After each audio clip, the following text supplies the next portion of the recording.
Hey everybody, I'm DJ Sixsmith. Welcome to Sit Down. Chip Jones is here with us, The Organ Thieves, his brand new book. Chip, welcome. How are you? DJ, thanks. It's great to be here. Appreciate So it. I'm really curious when you first found out about the story of Bruce Tucker and what it was like writing this book, because it was years and years of research. What was it like putting it together? Wow, it was very emotional in lots of ways because I started out, DJ, just checking out what had happened around the heart transplant that had happened in '68, and it was all tied into the first transplant ever done in the world with Christian Bernard. Turned out he had studied here, and I started looking at what happened to this man named Bruce Tucker. And in a nutshell, he was a working man, black man, a factory worker in Richmond, and he had just finished his work day, his work week, and he was hanging out with some friends. He was sitting on a wall, had the misfortune of falling back, hitting his head. He was rushed over to the local emergency room at the Medical College of Virginia. And he was still, his vital signs were good, and he was agitated, but he was still very much alive. And he went into a coma that night. And less than a day later, really about 21 hours later, the hospital had pulled the plug on him and had removed his heart and, without any consent by his family. And they also took his kidneys. And as I spent 3 years digging into this story, I found out that it linked to a whole darker side, not only of medicine in the South, but in the entire United States. And it linked me to the stories of the grave robbers that worked from Boston at Harvard and Columbia in New York City, down in Philly, at Penn, Johns Hopkins, all up and down the East Coast. And I couldn't believe the way that American medicine had been built literally on the bodies of Black people. And I bring the reader back into the story in the '60s and what happened to Bruce. So for me, it was a huge education, because I think a lot of doctors kind of know, and people in the field know about this kind of, as someone said, dirty little secret of American medicine. But I don't think most people know. And the book is written really to help people understand the past and how we got to where we are right now, and with the focus on telling the truth about what happened to this one man named Bruce Tucker. Well, it's really shocking and horrifying just to hear this story, but you speak to the fact that this is something that's been going on for decades and decades, and it may be really difficult for people to understand that. So what was most shocking to you as you uncovered this story? Because some people look at this and be like, hey, this was just a one-off, but clearly there was a trend going in the wrong direction in medicine. What surprised you the most in your research? Yeah, well, I think in the '60s, what surprised me most at the time that Tucker was brought in was just how there really wasn't a system set up for organ donation as there is now. And I just want to underline, this is not a book against organ transplants. This is a book to reveal what happened. And I think the most shocking thing to me was the power that doctors had in 1968, basically to do what they wanted to do with very little oversight, and not just here in Richmond, but around the country. Now, the other most shocking thing was that the system that had been set up of grave robbers in the 1800s that went into the 1900s, and it actually went into the 20th century here. It blew my mind, DJ, that I was born in the 20th century, and that there was actually a man who lived in the basement, who was hired at the basement of the medical school in Richmond. He was hired to work with criminal gangs to kind of hang out and spock out cemeteries where Black people bodies were taken. And these were a lot of enslaved Americans who were dying in the fields and in the factories of Richmond. I think that sense of just the ghoulishness and how it was looked avoided by the powers that be at the time. It was years before any laws were passed, and really they did what they wanted to do. It was just that sense of having this underground body network that really I found most creepy and disturbing. How much of a role does Virginia play in all this? Because people know the link between Richmond and the Confederacy, but in terms of just the setting of all this happening, what is the biggest impact of this happening in Virginia as opposed to another state? Well, I think, DJ, in Virginia, it showed how long it took into the '60s for for hospitals had only desegregated about 3 years before this happened in the mid-60s. And I think that there still was very much a sense of, there was suspicion among Black people about, about the hospital and what would happen if they were brought into it. So I think in that sense, that's, what you're saying is a great question, because in the South, the tradition of using grave robbers or body snatchers, as they call them, or resurrectionists, which is a really weird term, that ended in the North sooner.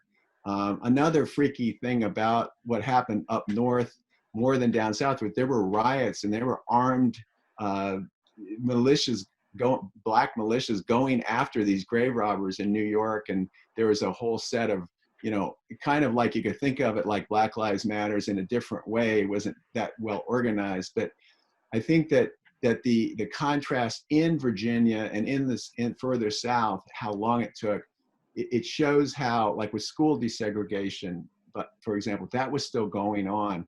And so what I try to do is capture the milieu of Richmond and Virginia and show how right after Martin Luther King was shot, this is when Bruce Tucker went into the hospital. So there were very tense relationships between the police in Richmond. And so when a police cruiser was sent to find the family of Bruce Tucker, of course the people in his rooming house were going to say, we don't know any Bruce Tucker, or we don't, you know, the exact words aren't there in the record, but they basically said, we don't know where his family is. And that was the claim. The hospital said, hey, we went looking for his family. You know, this is on the same day they took his heart out, but that was the claim that was made, was made later in court. So I think that the combination of the slowness of desegregation in the South and the tension in the whole country after Martin Luther King was assassinated, because there were riots all over the country, and that was felt in Richmond as well. So I think that it's that tension that was in the air that contributed, DJ, to him not getting a fair shake and treated in an equitable way. I would imagine that something else that adds to the tension is the fact that Bruce's heart goes to a white businessman. That's just a whole different layer of the story. So what did you learn there? And what was the reaction on top of all this to a Black man losing his organs, losing his life, and now these organs are going to a white businessman? Yeah, I think the reaction was very different in the Black community than it was in the white community. And in the Black community, and what I try to bring out in the book was the different press coverage in the what was the Richmond Afro-American then, and how they covered the story differently. They were much more sympathetic toward Bruce as a person, toward his family. So the issue of the heart going into a white man was played up a lot more. In the white community, in the dominant newspapers at that time, it wasn't really brought up that much. And I did interview also people that knew Bruce down in his rural Virginia hometown, and I asked one of the men about that, and he didn't seem all that concerned about the racial underpinnings of that. So it really all depended on people had different points of view. Black people had different points of view about it, as well as white people. But there was no question that the racial component was part of why the hospital covered up his name initially, didn't release his name for days and days. And in fact, they never officially recognized Bruce Tucker. They claimed that this was a matter of patient confidentiality, wow. not for him, but for the white guy, Mr. Klett, who died 8 days later. Unfortunately, he was a very sick man. And I don't focus in my book on him because he was a patient who was sick and they were treating him. But as you suggest, the underlying tension there about the matter of race was obviously affecting how the hospital administrators were very leery of wanting Mr. Tucker's story told. And they actually, and as I have in the book, and I know the older reporter now who was there, he was ostracized. He's a white reporter. He was ostracized by the surgery department after he wrote about Bruce and did what I tried to do in my book, which said, this is a human being. This is a guy with a family. This was a guy who was paying his son's child support and so on. But as soon as the local reporter that I know humanized him, he was shunned for a whole year. So I think a lot of these issues tie into how we speak to each other today. Obviously on the streets about police brutality, you know, how are people addressed, and how do we have implicit bias in our systems of health and other things today. I think that's one of the reasons why people will see the book is relevant to right now. It's extremely relevant to right now. And Chip, the responsibility that you hold in telling the story is so major, because to be honest, I wouldn't have heard the story of Bruce Tucker if not for your book. And that's a big part of this conversation. So what does it mean to you that a national audience can learn about this for the first time, or an audience in Virginia can learn about it in a different way they didn't realize it actually happened? Yeah, well, it's like you said, it's a responsibility. So I appreciate what you're saying there. It's been interesting for me personally, stepping outside the role of the reporter and the writer, because I've had to learn to respect the Tucker family. The son didn't really want to talk to me, but I am in touch with his niece in Florida. And I think more than any book review, the fact that she told me this week that she thought the book was really accurate and she really appreciated it. Just hearing from one reader like that really means a lot. I really hope that that other researchers, other writers, other historians look into the treatment of African American, all people of color in the 60s, and see what other stories there are to literally unearth. Because my story is everything I could get in 3 years. But Right. who knows what other stories are there, DJ? And so, yeah, I see it as opening up a conversation, but in a positive way in lots of ways, because the School of Medicine here is buying the book, and I'm hoping that they're going to use it to train future, doctors, and to let them know that here's why things happen. Here's why bad things happen in any situation: pressure, professional, jealousy, anger, because they had not they'd not gotten to be first in the heart transplant race. Whatever the thing is, I found it more and more fascinating as I looked into it, to see people's motivations. Why do they make the split-second decisions on a man's life? But at the end of the day, I tried to tell it from point of view of Mr. Tucker and his family, how they felt. I can't get into the minds of the doctors at that time. They felt they were doing their job, and I give that side of the story. They were brilliant surgeons, and they deserve a lot of credit for what they did in their careers.